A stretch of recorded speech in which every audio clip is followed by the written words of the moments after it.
Hi guys, welcome to my channel. In today's video, I'm going to talk about some of my brutal, actual, unpopular K-pop opinions. But first, please subscribe for crystal clear skin and more K-pop content. Warning, these are just my opinions, not facts. If you don't like listening to other people's opinions, please leave. I'm sorry if I still sound very awkward. I'm still not used to recording myself, but I'm trying my best to avoid the robot voice. So without further ado, let's start.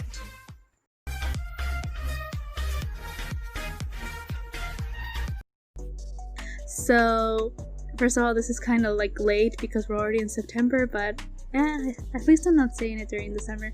So it's probably because I'm an ex-emo poser, or the fact that I just can't stand the summer heat and I hate summer in general. But I've almost never vibed with super summer or summery releases. They just don't really appeal too much to me. And it's not that I hate them or that I can't stand them, it's just that I'm not super into them. There are some exceptions to this, of course, but I just don't really see the hype of a summer comeback. I see that some K-pop fans are super excited when summer is here and they're always looking for that new summer bop. And I'm just, can it just be October already? Not gonna lie, this one is very annoying. Nowadays, K-pop fans just seem to love criticizing rookies out of sport, and these groups are new, they just debuted and they'll eventually grow like their seniors before them. But it's like some K-pop fans won't let them breathe. It's like the group might have debuted yesterday and there'll be full-on dissertations or essays on how bad their vocals are, or that they can't dance, that the rappers are boring, or that they flop. Or they can be on their first comeback and people will already be yelling that they have to change their whole concept. There seems to be so much pressure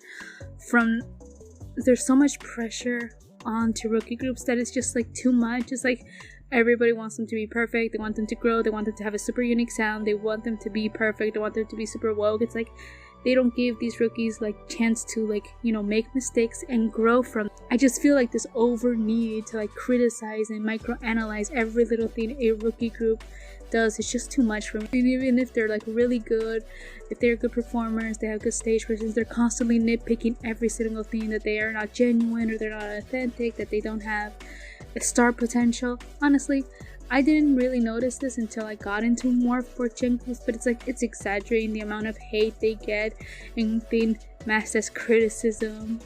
I don't know. I just think that people should just let them breathe.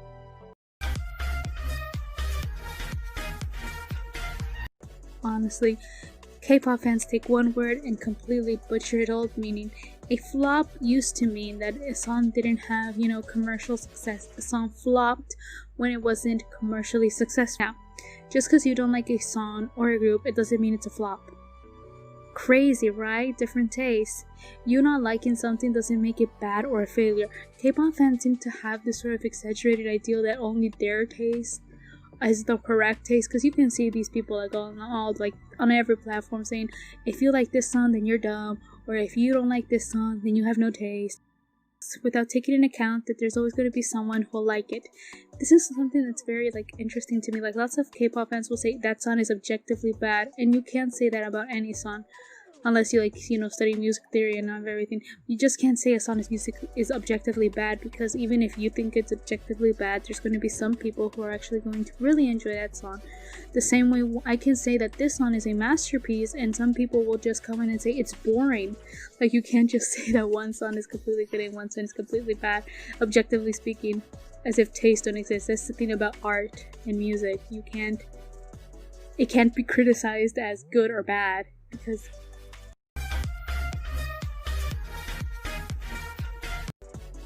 I find it just so funny and hilarious and ironic that when groups who were actively doing cute and fresh concepts like Astro, NCT Dream, Twice, all the other groups, they were constantly getting criticized and hated on it.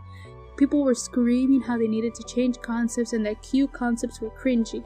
But now fans whine how that nobody does cute concepts anymore, and that everybody's being edgy and dark and that they don't like it anymore. Obviously, I know that these people are different people, but it just seems so, especially from the international fandom, because the international fandom were always the first ones to say, Why are Koreans so obsessed with cute concepts? We want boy crush concepts. We want girl crush. I also love how we pretend that a ton of other groups doing these concepts still exist. Just that a lot of K-pop fans just focus on the same 5 groups. This is another point that's like, there are groups that are still doing cute concepts. Y'all just don't pay attention to them. Y'all just don't give them the time of day. I mean, last year Winner came out with yeah, it was like a cute concept. Y'all didn't pay attention to it. This year there's Weekly. This year there's Saturday. There are groups that are doing fresher or cuter concepts. Y'all just don't give them the time of day.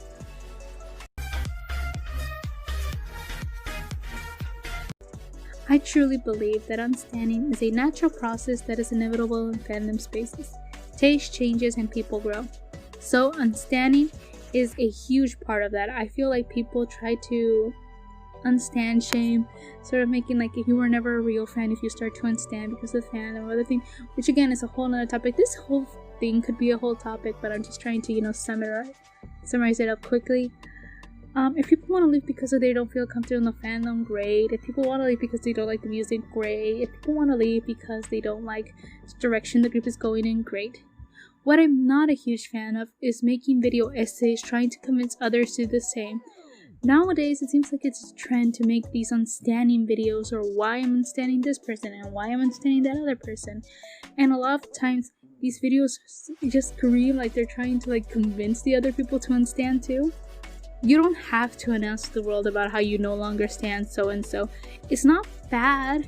And I do know that a lot of times it doesn't come from a bad place. For example, I used to be a huge fan of Twice and 17. I was with them since they debuted. But eventually they released songs that I wasn't so into, and so I slowly, started losing interest in them. But I didn't make videos about it because what's the point? If you want to unstand a group, unstand in silence. If what you want to do is try to convince others to do the same thing. Now, if you really want to share your experiences, do it in a way that also respects the part of the fandom that wants to stay.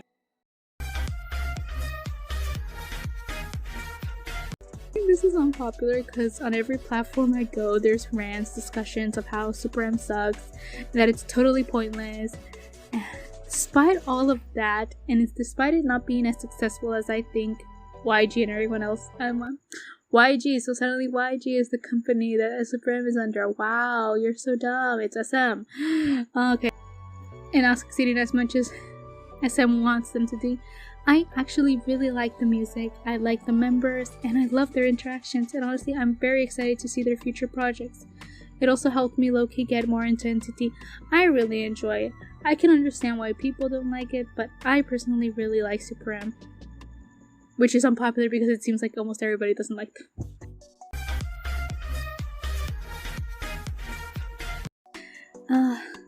I hate Big Hit's vocal production.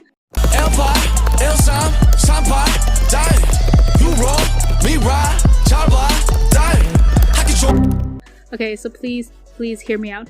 I personally am not a fan of Big Hit's obsession with drowning their vocals with layers upon layers of vocal processing. I know that it's used stylistically a lot of the times, and sometimes it sounds good, but using it for every single song is just too much. Not every song needs it, and it just feels like way too much. It has stopped me from fully enjoying some songs like Dynamite. I would have loved Dynamite. I probably would have had Dynamite on loop if it didn't have all that vocal processing. I want to hear the vocals' unique voices and tones. A good example of this is Dynamite acoustic version. They could have used the vocals without the vocal processing for a more raw effect or performance. It's an acoustic version. They didn't need the vocal processing. Or do a retake of the vocals to add a little bit more to that, like they did with the acoustic version of I Need You or Butterfly. But they didn't. They just used the same vocals with the same processing over a guitar beat. I can't distinguish TXT vocals most of the time. And I get that it's their style, that they want to make themselves different from the other companies. And I know that my opinion won't change anything, but I do wish Big Hit could chill a little bit on the vocal processing. Just a little bit.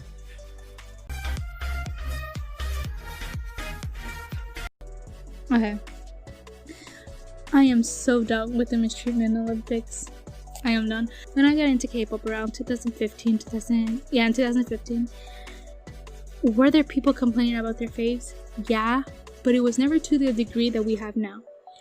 I feel like the whole mistreatment thing kind of blew up last year, and now people are really obsessed with their faves being mistreated. It's like people constantly want their own faves to be the underdogs, that they want their faves to be mistreated, and they're constantly perpetrating these sort of like victim mentality, victim complexes, like woe is me. I feel like this is probably again, this could be a whole video in of itself.